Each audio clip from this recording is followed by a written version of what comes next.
desandi ba tey si coow leeg ak li nga xam ne moo di tolluwaay parce que boobu tey mi ngi ko ne daal di cristalliser exactement l'espace politique et que de nombreux rebondissements am na si ginnaaw convocation bu journaliste bu Madiambal Diagne kenn itam dig li nga xam ne moo di le chroniqueur bu TFM Badara Gadiaga convoqué nañ ko exactement devant la division spéciale de la cybercriminalité mais laataa ñu ñëw si convocation boobu dañu daal di des ki nga xam ne moo di justement si Khalifa Diakhaté nag Arfan mu nekk journaliste analyste politique moom nag Arfan jàpp na ni histoire bu nu mel waru woon yegg si fii concrètement alors Khalifa mu nekkoon ex-présentateur bu journaliste bu émission jàkkaarloo boobu noonu Khalifa moom mi ngi woolu pour ñu amal la cohérence exactement des poursuites maanaam bi fi war a mën a am cohérence jàpp na ni suñ convoqué ki nga xam ne que moo di Madiambal Diagne ak ki nga xam ne que moo di Badara Gadiaga le premier à être convoqué moo nekkoon ki nga xam ne que moo di Amadou Ba bu Pastef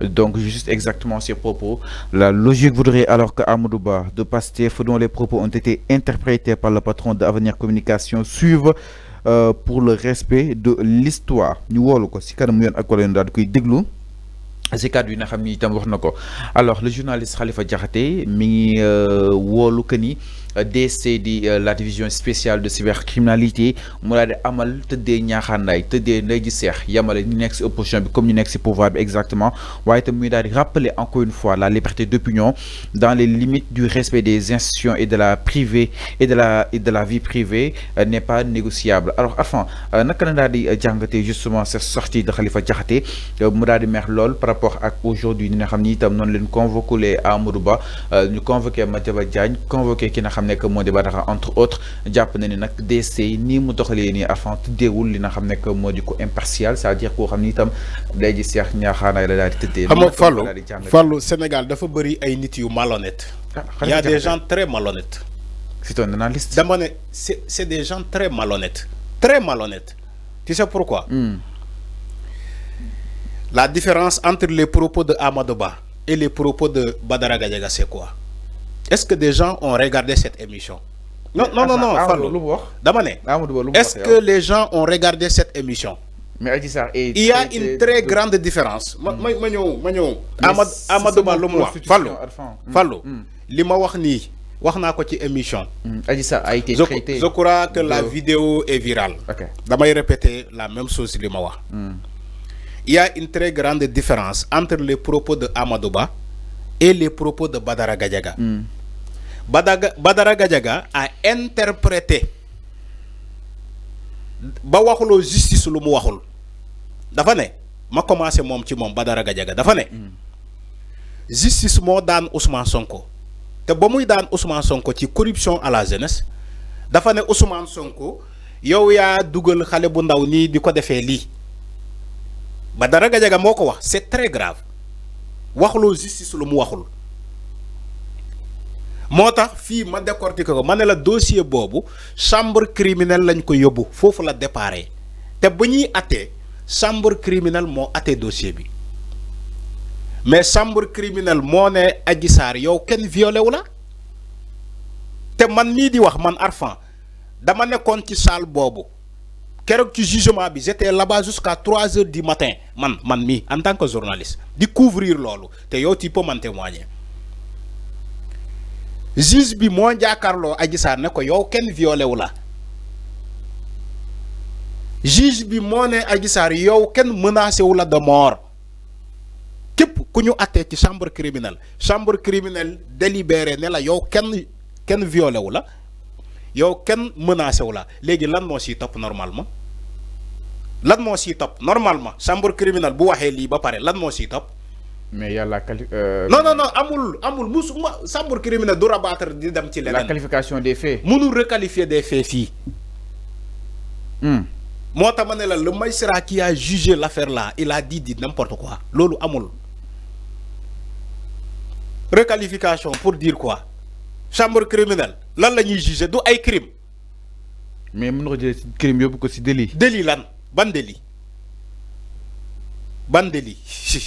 corruption à la jeunesse loolu mooy tappale dossier bi sénégalais ci bëri fan la ñuy paree ci dossier bi xam ni dossier bi deke tappale nenn la quand un juge bu jàkkaarloo ak Adji Sarr ne ko yow kenn violé wu la kenn menacé wu la de mort léegi ana dossier bi moo tax ma ne la Badara Gadiaga ce qu'il a dit dans le plateau c'est très grave parce que aussi beneen élément il faut nga xam ni la définition le jugement de ce dossier là n'est pas définitif et pourtant Badara Gadiaga wax na comme si le jugement était définitif alors que jamono bii nii Ousmane Sonko dossier Adji Sarr Ousmane Sonko toppewuñu ko dara parce que ki nga attee par contumace yoon dafa ne contumace bi bu feeñee boo ko arrêté dafay niilal atte bi nga attee ci dossier bi te pourtant ñoom ils ont arrêté Ousmane Sonko ici yóbbu ko au Cap Manuel léegi pourquoi Badara Gadiaga dem toog ci plateau Daouda Mine était là-bas di xam yoon il ne l'a pas rectifié on a laissé Badara Gadiaga parler de n'importe quoi ci plateau bobu après tu me dis que ouais Moustapha Diakhaté xawma un journaliste il a dit quoi c'est des personnes malhonnêtes gis nga Badara Gadiaga lu mu wax bu fekkee Youssou Ndour la ko wax Youssou Ndour émission bobu du egg Bouba Ndour da koy dagg Fallou je répète Badara Gadiaga lu mu wax Ousmane Sonko bu fekkee Youssou Ndour la ko wax Bouba Ndour day jaxase émission bi du egg wala waa régie dañuy dagg émission bi duy egg. Mais est-ce que cas bi benn la. Non benn la. Parce que vous êtes malhonnête. Vous ne dites pas la vérité. Loolu moo sonal jikko sénégalais. Les Sénégalais, beaucoup de Sénégalais, les gens ne disent pas la vérité. Il faut apprendre à dire la vérité. Enfin, Sénégalais duñ sa morom nag. dama ne respecter Sénégalais. dama ne certains Sénégalais je ne parle pas pour eux. boo demee fépp fu mu daan taax ndox da fekk fa tepp laa wax. Il y a des Sénégalais animés de mauvaise foi. Ils sont malhonnêtes. Ils ne disent jamais la vérité. On réclame la libération sans condition de Dieu, en sachant que cette personne qui réclame sa libération, il a fauté gravement. Okay. Oui, des cellules, oui, la convocation de Badara Gadiaga, et quoi. Nous réclamons que... Mais non, ces personnes-là, comment des Sénégalais, des personnes peuvent être aussi malhonnêtes? Au lieu de dire Badara Gadiaga li nga doon wax ci émission bi contrairement aux bonnes mœurs. Écoutez bien ce que je dis. Les Alioune Tine, les Seydi Gassama, comment des gens peuvent descendre aussi bas? Je les ai écoutés. La revue de presse, oui, la radio, Horizon sans frontières, Alioune Tine nena. Xawma Seydi Gassama nee mais ces personnes là comment ils peuvent descendre aussi bas? Mais Khalifa Diakhaté tamit dafa analyser Khalifa Diakhaté si il est honnête na DC tëddee ñaxanaay na DC woolu Amadou Ba na DC woolu Madiaba Diagne na nañu bàyyi parloo bi Sénégal nañu bàyyi parloo xalaatam la wax tamit nag Sénégal nañu bàyyi parloo moo ñu sonal Sénégal il faut que ñu bàyyi jikko boobu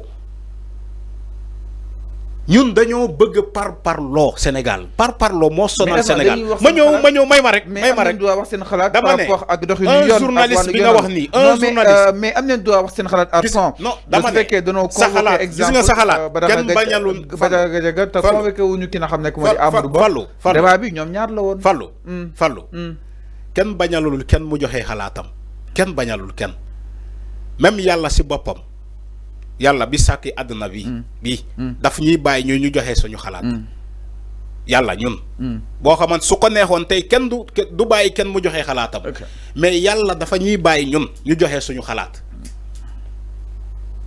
moo tax kenn mënul empêcher kenn joxe xalaatam mais booy joxe sa xalaat parce que fii Fallou ku nekk boo wéetee yaa ngi ne yàlla yàlla baal ma ci lii yàlla may lii yàlla may ma am lii pourtant boo wéetee yaa ngi koy wax mais pourquoi boo jaakaarloo ak ay caméra yàlla bi ngay ñaanu noonu boo wéetee yàlla ne la même boo jaakaarloo ak ay nit dellu wax dëgg yow nga préféré dire du mensonge après boo wéetee nga ne yàlla astafurlah maa ngi lay ñaan nga baal ma tu crois que yàlla dina la baal? Il faut que les gens arrivent à se départager de la malhonnêteté. Au Sénégal, il y a des gens tellement malhonnêtes. Malheureusement, ñom ñoo nek ci kujé gi nga né way ngandam journaliste di yëkëti bat, c'est des gens tellement malhonnêtes, ils ne disent pas la vérité. Il fallait dire à Badara Gadiaga contrairement aux mœurs man sa moo tax ma ne la ana père boobu père Jamra bi ana père Jamra seetaanoon Badara Gadiaga lu muy wax. Mamatar Gueye. ana père Jamra mais Badara Gadiaga a diffusé comment dire des propos contraires aux bonnes mœurs ci télé.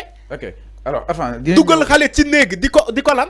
dinañ ñëw si. pourtant ñoom Fallou may ma rek non ñi ngi woon si Khalifa Diakhaté avant ñu tëj foofu ñu ñëw si beneen partie bi incha allah donc mi ngi noonu exactement mu nekk li nga xam ne que moo di la réaction de Khalifa Diakhaté mu nekkoon journaliste bi nga xam ne itam doon ko daal di présenté émission boobu di nga xam ne que moo di jàkkaarloo alors ñu daal di ñëw itam si beneen